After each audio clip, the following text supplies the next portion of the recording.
hello friends, Kuyan here. Yes, they are losing. I always wonder like what will happen in the future for these types of AI because we all know that these types of stuff are not profitable. Like nobody's buying or paying subscription enough for gigantic AIs to go for business. So, but yeah, friends, I'm very excited to watch this video and I'm going to play this. Hopefully, you're going to subscribe to my YouTube channel so that I can afford of making new videos like this and maybe all the dark stuff too in the channel. Also, I'm hoping to hopefully get 500 subscribers in this year, friends. So yeah, thank you for all your help and support. So let's get right into the video.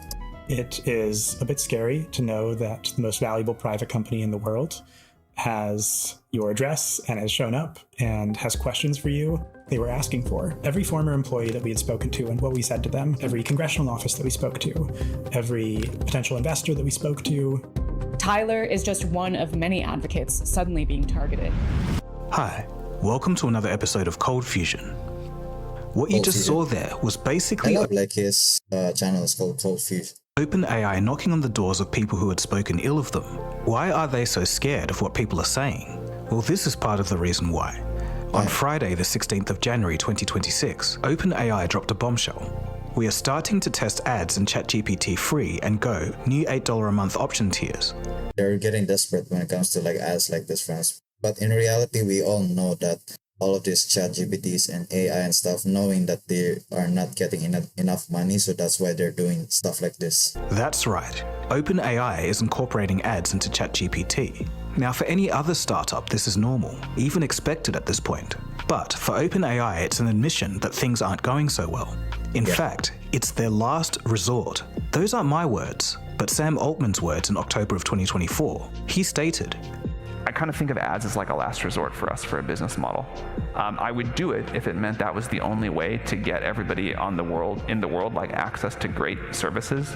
But if we can find something that doesn't do that, I'd prefer that. So after hundreds of billions of dollars in investment, increased competition. That $100 billion are not gonna go anywhere, man. Those are gonna get flushed down the toilet.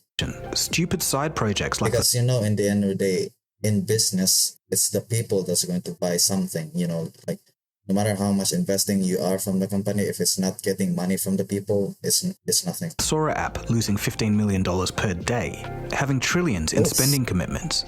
Are we witnessing the beginning of the end for OpenAI? After taking 40% of all the RAM on Earth and causing a myriad of social, environmental, and economic problems for everyone, there's a sizable section of people. I also forgot about that. There's also a lot of people who have been losing their jobs because of AI.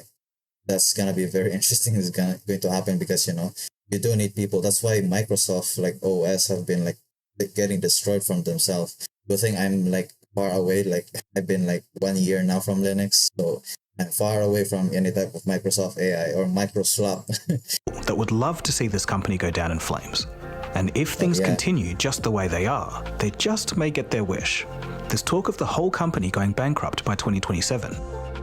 As former Fidelity asset manager George Noble states, quote, I've watched companies implode for decades. This one has all the warning signs. Interesting. You are watching Cold Fusion TV. Last episode, we saw how AI failed at 96% of freelancer work. But in this episode, we're specifically looking at OpenAI and the problems they're facing. We just don't do anything and we just keep on winning. Do nothing and we keep winning. From Anthropic's Claude to the open source Chinese models, the consumer AI landscape has rapidly changed. Today, OpenAI is no longer the clear leader it once was. Look, the way I've actually been using Gemini because Gemini is actually a bit better when it comes to research and doing other stuff. And there's also very advanced stuff that can actually do research. I don't like ChatGPT because some of them even hallucinate. Some of them also give nonsensical ways for them to regurgitate stuff. So it's not actually that creative and stuff. I think the things that I've been hearing is that Claude or Google Gemini have been better, but I don't know. Works is we're going to tell you it's totally hopeless to compete with us on training foundation models. You shouldn't try, and it's your job to try anyway. And I believe both of those things. I think it is pretty hopeless, but they've spent too much money they don't have. The competition is catching up, and they're feeling the heat. In a nutshell, it doesn't look good. They've lost $12 billion in a single quarter. their traffic has been falling for 1 year straight. Both Wow. Salesforce and Apple have ditched them for Gemini. Yes, Top Gemini. leadership is leaving, and they need $143 billion to become profitable. At this rate, even Nvidia sounds less enthusiastic about investing in them. Can I ask quickly about OpenAI again? Sure. So yesterday you said that Nvidia is not going to invest as much as $100 billion in OpenAI. No, is that for the current run? we never said we were going to invest $100 billion in one round. That never was said.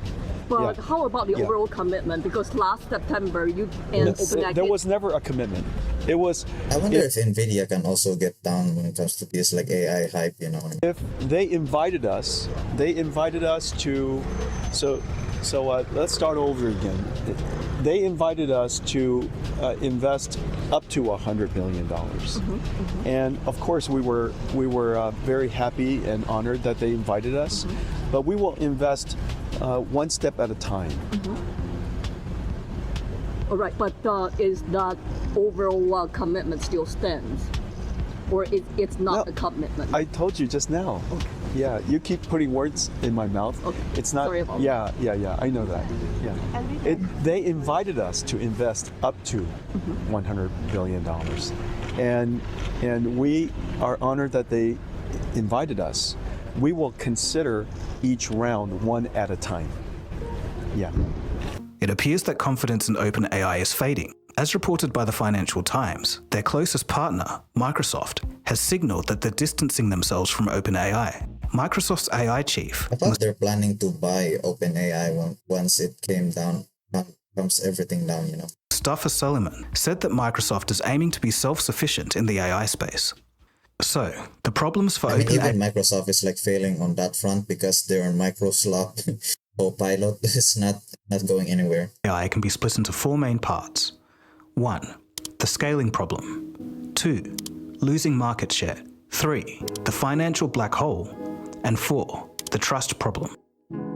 If OpenAI was the only company on Earth with this technology, then maybe there'd be more of a chance to overcome these challenges. But with so much competition, it's going to be tough. Now, researching this topic made me read tutorials, copy videos, Gonna skip this, friends. So let's get right to the video. and go. And Golang. they've also before moving forward. I actually love Golang as a language. I actually would love to learn it, but for now, I'm just like learning Python. The first problem for OpenAI is that the capabilities of ChatGPT have somewhat stalled. It's at the infancy stages, but you can tell by their recent decisions. Sam Altman has gone from curing cancer to AI sex bots and a meme slop factory, and more recently, a translator app. All of this isn't a sign of a healthy business. Moreover, AI Yes. capabilities that are getting exponentially more powerful. Yeah. ChatGPT made an absolute splash in its release in December 2022. I'm actually beginning to be scared about Google, like how they have been becoming very, very powerful, not only from their search engine, their AI, their mapping, their even translation too. Like they're actually getting better. There's actually a better company, but very scary at the same time. Like they will become a monopoly someday. GPT-4 was another leap forward, but GPT-5 and beyond wasn't quite the revolution that was promised by Sam Altman. It seemed like stagnation had hit, and hit hard. But why is this? It's an issue called the scaling problem. The scaling problem in AI, put simply, is the following. Giving LLMs exponentially more compute doesn't make them proportionally smarter. Once upon a time, this was true, but that seems to be coming to an end. Here's computer scientist Cal Newport to explain it in more detail. It takes a second to get through the story, but it's interesting.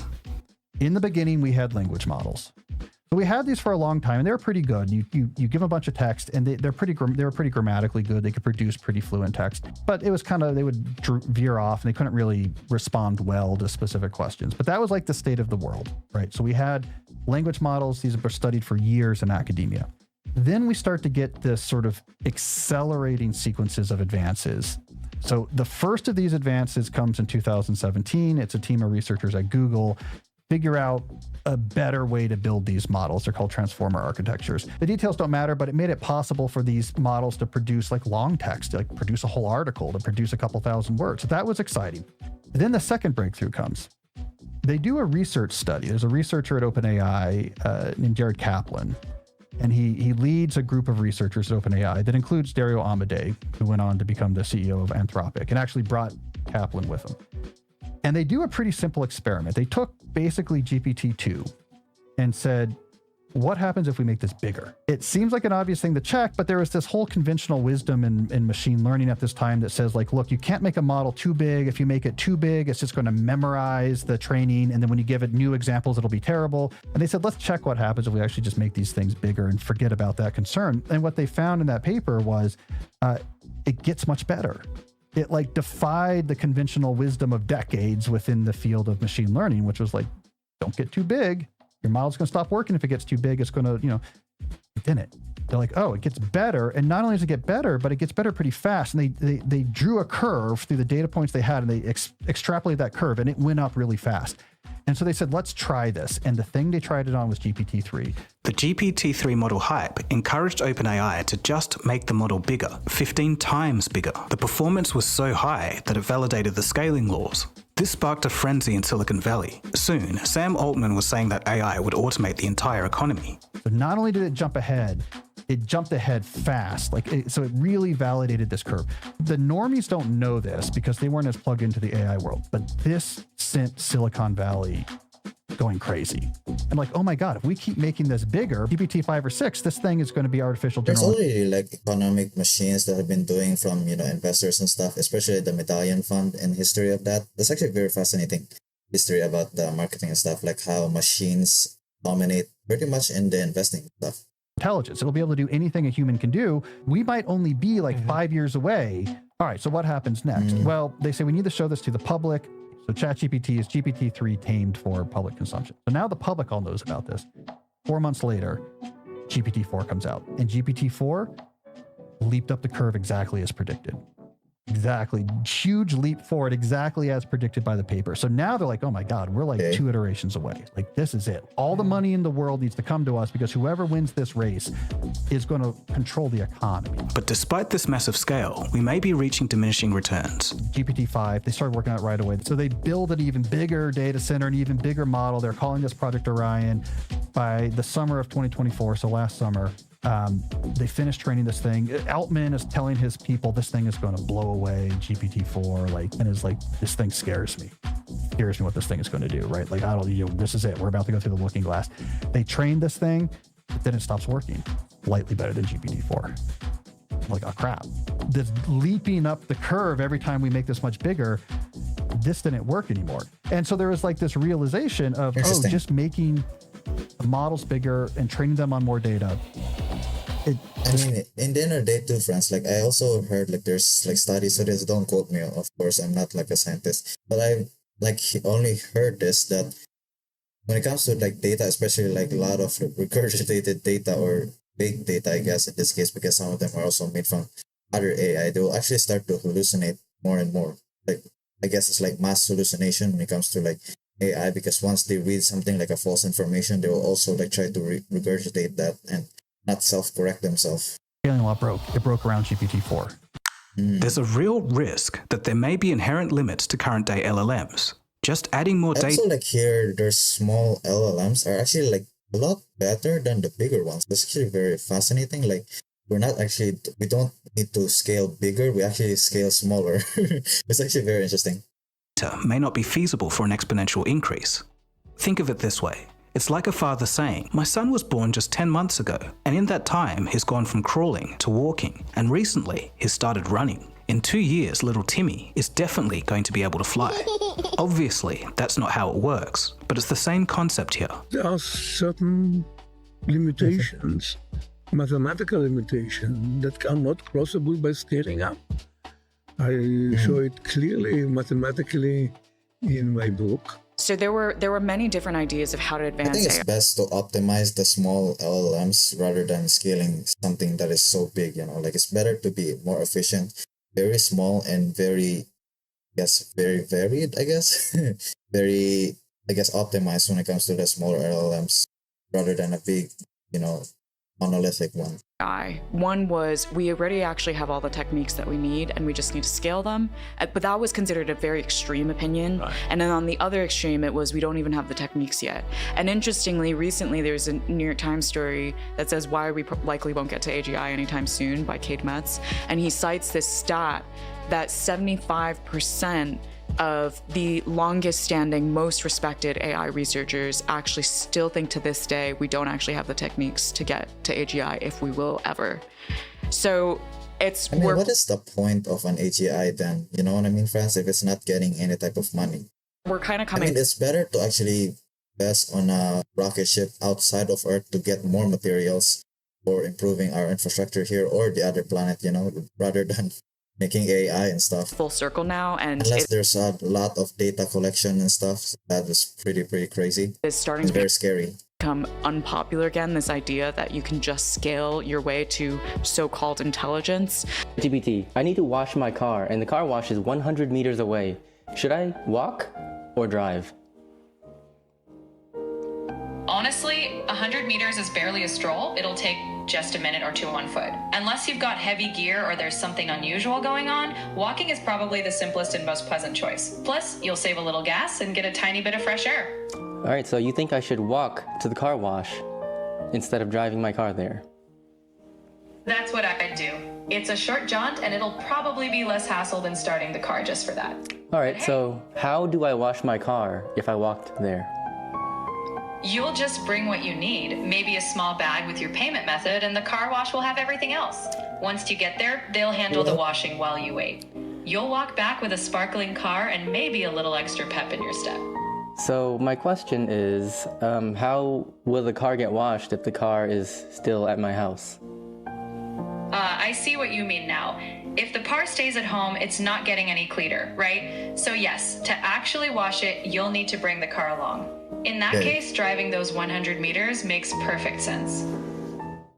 While ChatGPT and other LLMs can be extremely brilliant, even in high-level physics and maths, they don't yet have a true model of the world. Some computer scientists believe that that's an integral part of intelligence. Now, I could be wrong. A new fundamental neural network technique could be discovered, and that could move things along again. But as it stands right now, it seems that we're reaching a local limit. Now, I have to be clear, every AI company faces this problem, but some are faring better than others, and one of those is Google. Google is getting crazy. Now that Google has found their footing after the shock release of ChatGPT, new data suggests that ChatGPT is losing market share to Gemini. ChatGPT's market share dropped to 65% in January, which is approximately 20% lower than its 86% market share in January 2025. Interesting. ChatGPT usage also stalled in late 2025. Average daily time spent per user dropped from 27 minutes to 21 minutes. While both have their strengths and weaknesses, Gemini appears to be much better in research, real-time information, and multimodal tasks. Actually, use it and it's actually very good. GPT is better at writing, coding, and conversation.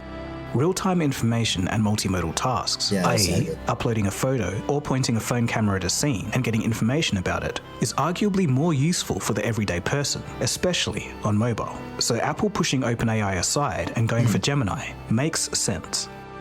It's amazing to think that back in late 2022, Google was caught with their pants down when ChatGPT first came out, but today they've more than caught up. And after all, it was Google researchers who laid the groundwork for the AI revolution with their 2017 breakthrough of the transformer architecture. OpenAI simply took Google's work and ran with it. So in theory, Google researchers have the brains to come up with new theories in computer science to push AI forward. This is why it's so scary, because if you don't know, friends, like I've heard Google DeepMind, like in chess especially, like I've seen like I think it was AlphaZero, like it's basically like a chess AI, and it's actually defeated like even the chess engines. Like those are actually very crazy, like how strong it is. Like their AI is pretty crazy. It's able to like defeat even like machines, like chess engines, like that have been defeating like especially like all of the humans like able to play in chess. Like the majority of like chess engines are also rated in like 300. Like even in today, like the grandmaster of chess, like the world grandmaster, is usually just rating 200. So That's how crazy it is for the chess engine, and they are still defeated by AI from Google DeepMind. Some recent papers include nested learning and Simmer 2, an AI that can reason and play video games generally. OpenAI, on the other hand, has a problem with staff continuously leaving. AI Images is also another loss for OpenAI. The release of Google's Nano Banana Pro in November of 2025 triggered an internal crisis at OpenAI. Sam called a code red and paused all other projects to focus on image generation, but they still ended up falling short. And then there's the flood of open source Chinese models. Kling AI and Qwen are also gaining ground. Then there's the wild They're actually good too, like small AI from them. I actually use some of them on my local AI. So, and I'm running Qwen, or even, I don't know about Kling, but I've been running Qwen within my laptop. So that's how strong it is, even though how small they are. They're actually pretty solid. Like Google's Project Genie, an AI that builds worlds, albeit static, just from a prompt. All of this is to say that OpenAI has threats from all sides. Knowing this, it's possibly the worst time for OpenAI to be shopping around for billions more in investment, if just in a year's time, the competition will only be stronger. Yeah. But it is a business. So I'm just wondering, like, eventually is the idea to kind of like license technologies? Will you have customers that you're going to be customizing algorithms for them, or how is it going to work? You know, the honest answer is we have no idea. We have never made any revenue. We have no current plans to make revenue. We have no idea how we may one day generate revenue. We have made a soft promise to investors that once we've built this sort of generally intelligent system, basically, are we really going to invest on a hope and a way? You know, we're basically investing on hope. We will ask it to figure out a way to generate an investment return for you. The third People issue are even laughing there. That is so sad. That's just so depressing. for OpenAI is the company's finances. The publication, The Information, saw internal documents from OpenAI, and the numbers don't look good. Setting aside the myriad of lawsuits, including a $134 billion one from Elon Musk, there's some real financial problems. After hundreds of billions in investment, 2026 will see a $14 billion loss. That's roughly 3 times worse than early 2025 estimates. OpenAI expects their first profit of $14 billion in 2029, but that's after losing $44 billion first. By some estimates, they'll be out of money by 2027. OpenAI is committed to spending over $1 trillion in AI data center infrastructure over 8 years. Google will be next to this, because if you're seeing like Google Gemini or Genie and stuff, like they're also not profiting from that. Like what ads are you playing there? Because ads are basically the way to get a lot of money, especially on YouTube side.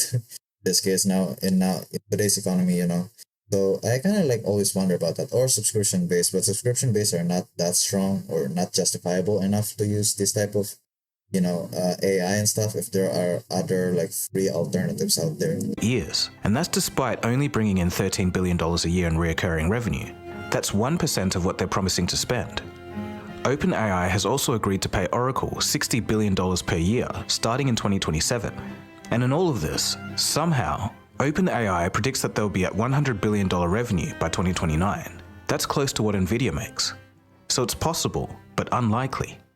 Other investors think so too. Blue Owl Capital recently pulled out of a $10 billion deal to fund an Oracle/OpenAI data center in Michigan. It could be a sign that investors are worried about OpenAI's ability to pay them back. Google, on the other hand, doesn't really have to worry about cash flow. The company made $86 billion in 9 months, and they can basically pour as much money as they want into AI. OpenAI, on the other hand, has to scream at the top of their lungs to attract more venture capital. There's yet more company behavior that indicates financial trouble. There's the floundering to spend $6.4 billion acquiring Johnny Ive's design firm, and that's to build an AI hardware device. But according to reports, the development is going poorly, and it could end up like the Humane's AI pin. The AI erotica version of ChatGPT is self-explanatory, and the Sora app's user base has collapsed. Despite not having much to show versus the competition, Sam needs to talk a big game to get the investment rolling in. Curing cancer, replacing your GP, and discovering new science is a massive promise, but can we trust him? No. The final issue for OpenAI lies with Sam himself. His track record, frankly, is poor. It's almost like Altman's entire career was a series of promises that didn't pan out, all starting from his first company, Looped, that he founded in 2005. It was kind of like a strange GPS-based social network. Sam Altman claimed a massive user base of 50,000, but they didn't exist. In reality, they had only 500 users, but he sold off the company for millions anyway. The next example happened in 2014 with Reddit. He scraped the whole website to feed into OpenAI's products, and then he promised to give 10% of the value back to the community, but this never happened. Next, OpenAI co-founder Ilya Sutskever, who has since left OpenAI, has accused Sam of a consistent pattern of lying. According to insiders, Sam Altman lied to OpenAI board members before being fired in 2023. So with this kind of track record, is he the guy who's going to deliver trillions in value? Or is most of this just talk, pumping up new investment? I'll leave that up to you. So a little personal story. Back in 2022, I believe, I was in Melbourne and I watched Sam Altman give a talk. After the talk, he was swarmed by crowds of people wanting to take a photo with him. But today, the sentiment couldn't be more different. And it's partly to do with this. In 2015, OpenAI started as a non-profit. It was meant to benefit humanity. Now the only thing the company cares about is valuation and saying whatever they need to attract new investment by any means necessary.